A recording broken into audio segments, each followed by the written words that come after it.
नीलकंठ। प्रयाग जैसे शांत और सांस्कृतिक आश्रम नगर में नखास कोना एक विचित्र स्थिति रखता है। वस्तुतः वह स्थान जहाँ खरगोश, कबूतर, मोर, चकोर आदि जीव जंतु पिंजड़े में रहते हैं। अस्पताल के सामने की पटरी पर कई छोटे छोटे घर और बरामदे हैं, जिनमें ये जीव जंतु तथा उनके व्यापारी दोनों निवास करते हैं। एक दिन मैं अतिथि को स्टेशन पहुंचाकर लौट रही थी कि चिड़ियों और खरगोशों की दुकान का ध्यान आ गया और मैंने ड्राइवर को उस ओर चलने का आदेश दिया। बड़े मियाँ चिड़िया वाले की दुकान के निकट पहुंचते ही उन्होंने सड़क पर आकर ड्राइवर को रुकने का संकेत दिया। मेरे कोई प्रश्न करने के पहले ही उन्होंने कहना आरंभ किया, सलाम गुरुजी, पिछली बार आने पर आपने मोर के बच्चे के लिए पूछा था। शंकरगढ़ से एक चिड़ीमार 2 मोर के बच्चे पकड़ लाया है। एक मोर है, एक मोरनी। आप पाल लें। मोर के पंजों से दवा बनती है, सो ऐसे ही लोग खरीदने आए थे। आखिर मेरे सीने में भी तो इंसान का दिल है। मारने के लिए ऐसी मासूम चिड़िया को कैसे दे दूं? टालने के लिए मैंने कह दिया, गुरुजी ने मंगवाए हैं। वैसे ये रोजगार ही खराब है। बस पकड़ो पकड़ो, मारो मारो। बड़े मियाँ के भाषण की तूफान मेल के लिए कोई निश्चित स्टेशन नहीं है। सुनने वाला थक कर जहाँ रोक दे वही स्टेशन मान लिया जाता है। इस तथ्य से परिचित होने के कारण ही मैंने बीच में उन्हें रोककर पूछा, मोर के बच्चे हैं कहाँ? बड़े मियाँ के हाथ के संकेत का अनुसरण करते हुए मेरी दृष्टि एक तार के छोटे से पिंजरे तक पहुँची, जिसमें तीतरों के समान 2 बच्चे बैठे थे। मोर है ये मान लेना कठिन था। पिंजरा इतना छोटा था कि वे मोर के बच्चे जाली के गोल फ्रेम में जड़े चित्र जैसे लग रहे थे। मेरे निरीक्षण के साथ साथ बड़े मियाँ मोर की तारीफ में भाषण दिए जा रहे थे। ईमान कसम, गुरुजी, चिड़ीमार ने मुझसे इस मोर के जोड़े से नगद 30 रुपए लिए हैं। बहुत कहा, भाई जरा सोच तो, अभी इनमें मोर की कोई खासियत भी नहीं है कि तू इतनी बड़ी कीमत ही मांगने चला। पर वह मेरी क्यों सुनने लगा? आपका ख्याल करके अचता पछता कर देना ही पड़ा। अब आप जो मुनासिब समझे। इसलिए 30 चिड़ीमार के नाम की और 5 बड़े मियाँ के इनाम के देकर जब मैंने वह छोटा पिंजरा कार में रखा, तब मानो वह जाली के चौखटे का चित्र जीवित हो गया। दोनों मोर के बच्चों के छटपटाने से लगता था मानो पिंजरा ही सजीव और उड़ने योग्य हो गया है। घर पहुंचने पर सब कहने लगे, तीतर है, मोर कहकर आपको ठग लिया। इस पर अप्रसन्न होकर मैंने कहा, मोर के क्या सुर्खाब के पर लगे हैं? है तो पक्षी ही, और तीतर बटेर क्या लंबी पूंछ न होने के कारण उपेक्षा योग्य पक्षी है। पहले अपने पढ़ने लिखने के कमरे में उनका पिंजरा रखकर उसका दरवाजा खोला, फिर 2 कटोरों में सत्तू की छोटी गोलियां और पानी रखा। वे दोनों चूहेदानी जैसे पिंजरे से निकलकर कमरे में मानो खो गए। कभी मेज के नीचे घुस गए, कभी अलमारी के पीछे। अंत में इस लुका छिपी से थककर उन्होंने मेरे रद्दी कागजों की टोकरी को अपने नए बसेरे का गौरव प्रदान किया। 2-4 दिन वे ऐसे ही दिन में इधर उधर गुप्तवास करते और रात में रद्दी की टोकरी में प्रकट होते रहे। फिर आश्वस्त हो जाने पर कभी मेरी मेज पर, कभी कुर्सी पर और कभी मेरे सिर पर अचानक प्रकट हो जाते। खिड़कियों में तो जाली लगी थी, पर दरवाजा मुझे निरंतर बंद रखना पड़ता था। जब मेरा कमरा चिड़िया खाने जैसा होने लगा, तब मैंने बड़ी कठिनाई से दोनों चिड़ियों को पकड़कर जाली के बड़े घर में पहुंचाया, जो मेरे जीव जंतुओं का सामान्य निवास है। दोनों नवागंतुकों ने पहले से रहने वाले पक्षियों के बीच कुतूहल जगा दिया। कबूतर नाचना छोड़कर दौड़ पड़े और उनके चारों ओर घूम घूम कर गुटुरगू की रागिनी अलापने लगे। बड़े खरगोश सभ्य सभासदों के समान क्रम से बैठकर गंभीर भाव से उनका निरीक्षण करने लगे।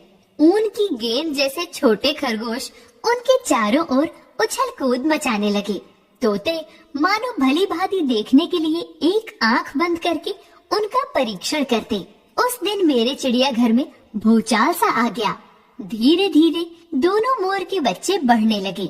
मोर के सिर की कलगी और सघन ऊंची तथा चमकीली हो गई, चोंच और पैनी हो गई, गोल आंखों में नीलमणि की चमक झलकने लगी। उसका गर्दन ऊंची कर देखना, विशेष भंगिमा के साथ उसे नीची कर दाना चुगना, पानी पीना, आंखें टेढ़ी करके शब्द सुनना आदि क्रियाओं में जो सुकुमारता और सौंदर्य था उसका अनुभव देखकर ही किया जा सकता है। गति का चित्र नहीं आंका जा सकता। मोरनी का विकास मोर के समान चमत्कारिक तो नहीं हुआ, परंतु अपनी लंबी धूप छाही गर्दन, हवा में चंचल कलगी, श्याम श्वेत रंग वाले पंख, मंथर गति आदि से वह भी मोर की उपयुक्त साथी होने का प्रमाण देने लगी। नीलाभ ग्रीवा के कारण मोर का नाम रखा गया नीलकंठ और उसकी छाया के समान रहने के कारण मोरनी का नामकरण हुआ राधा। मुझे स्वयं ज्ञात नहीं कि कब नीलकंठ ने अपने आप को चिड़ियाघर के निवासी जीव जंतुओं का सेनापति और संरक्षक नियुक्त कर लिया। सवेरे ही वह सब खरगोश, कबूतर आदि की सेना एकत्र कर उस ओर ले जाता जहां दाना दिया जाता है और घूम घूम कर मानो सबकी रखवाली करता रहता। किसी ने कुछ गड़बड़ की नहीं और वह अपने तीखे चचु प्रहार से उसे दंड देने दौड़ा। खरगोश के छोटे और शरीफ बच्चों को वह चोंच से उनके कान पकड़कर ऊपर उठा लेता था और जब तक वे चिल्लाने न लगते उन्हें अधर में लटकाए रखता। कभी कभी उसकी पैनी चोंच से खरगोश के बच्चों का कर्णवेद संस्कार हो जाता था, पर वे फिर कभी उसे क्रोधित होने का अवसर न देते थे। सजा के समान ही उन जीव जंतुओं के प्रति उसका प्रेम भी असाधारण था। प्रायः वह मिट्टी में पंख फैलाकर बैठ जाता और वे सब उसकी लंबी पूंछ और सघन पंखों में छुआ छुआवल सा खेलते रहते थे। एक दिन उसके अटूट स्नेह का हमें ऐसा प्रमाण मिला कि हम विस्मित हो गए। कभी कभी खरगोश, कबूतर आदि सांप के लिए आकर्षण बन जाते थे और यदि जाली के घर में पानी निकलने के लिए बड़ी नालियों में से कोई खुली रह जाए तो उसका भीतर प्रवेश पा लेना सहज हो जाता है। ऐसी ही किसी स्थिति में एक सांप जाली के भीतर पहुंच गया। सब जीव जंतु भाग भाग कर इधर उधर छिप गए। केवल एक शिशु खरगोश सांप की पकड़ में आ गया। निगलने के प्रयास में सांप ने उसका आधा पिछला शरीर तो मुंह में दबा रखा था। शेष आधा जो बाहर था उससे ची ची का स्वर भी इतना तीव्र नहीं निकल सकता था कि किसी को स्पष्ट सुनाई दे सके। नीलकंठ दूर ऊपर झूले में सो रहा था। उसके चौकन्ने कानों ने उस मंद स्वर की व्यथा पहचानी और वह पूंछ पंख समेटकर सर्र से एक पल में नीचे आ गया।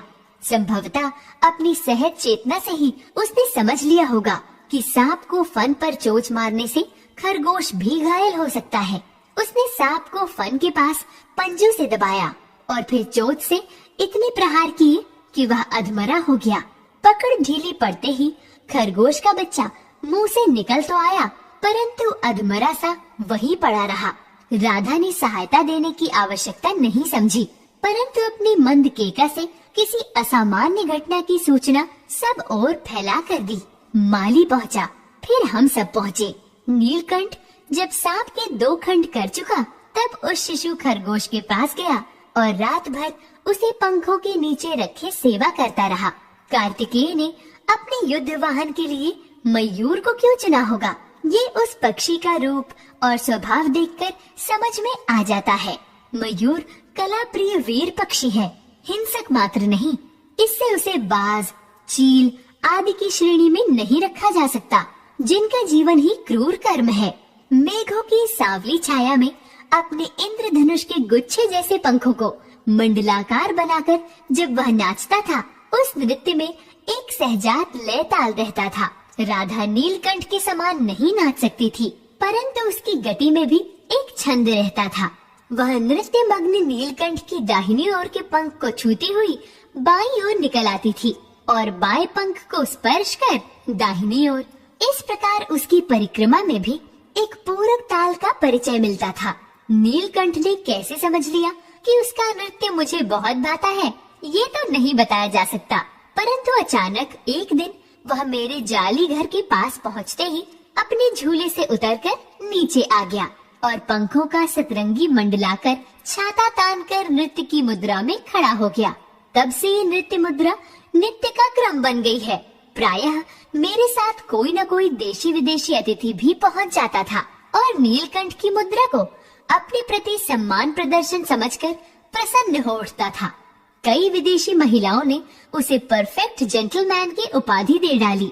जिस नुकीली पैनी चोंच से वह भयंकर विषधर को खंड खंड कर सकता था, उससे मेरी हथेली पर रखे हुए भुने चने ऐसी कोमलता से हौले हौले उठाकर खाता था कि हंसी भी आती थी और विस्मय भी होता था। फलों के वृक्षों से अधिक उसे पुष्पित और पल्लवित वृक्ष अच्छे लगते थे। बसंत में जब आम के वृक्ष सुनहली मंजरियों से लग जाते थे, अशोक नए लाल पल्लवों से ढक जाता था, तब जाली घर में वह इतना अस्थिर हो उठता था कि उसे बाहर छोड़ देना पड़ता। पर जब तक राधा को भी मुक्त न किया जाए, वह दरवाजे के बाहर ही उदास खड़ा रहता। नीलकंठ और राधा की सबसे प्रिय ऋतु तो वर्षा ही थी। मेघों की उमड़ आने से पहले ही वे हवा में उसकी सजल आहट पा लेते थे और तब उनकी मंद्र केका की गूंज अनुगूंज तीव्र से तीव्रतर होती जाती।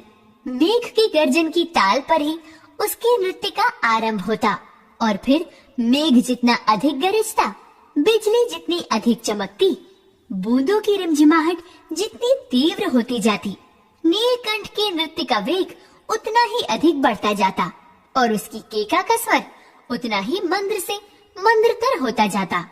वर्षा के थम जाने पर वह दाहिने पंजे पर दाहिना पंख और बाएं पर बायां पंख फैलाकर सुखाता।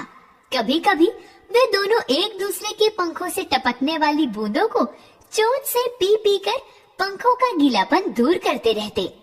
इन आनंद के क्षणों में एक करुण घटना घटित हो गई।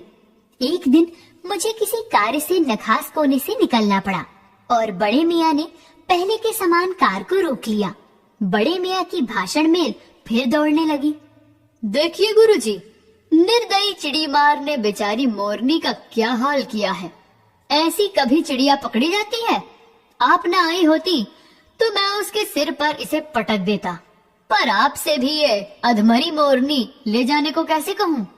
सारांश ये है कि 7 रुपए देकर मैं उसे अगली सीट पर रखवाकर घर ले आई और एक बार फिर मेरे पढ़ने लिखने का कमरा अस्पताल बना। उसके चोटिल पंजों की मरहम पट्टी और देखभाल करने पर वह महीने भर में अच्छी हो गई।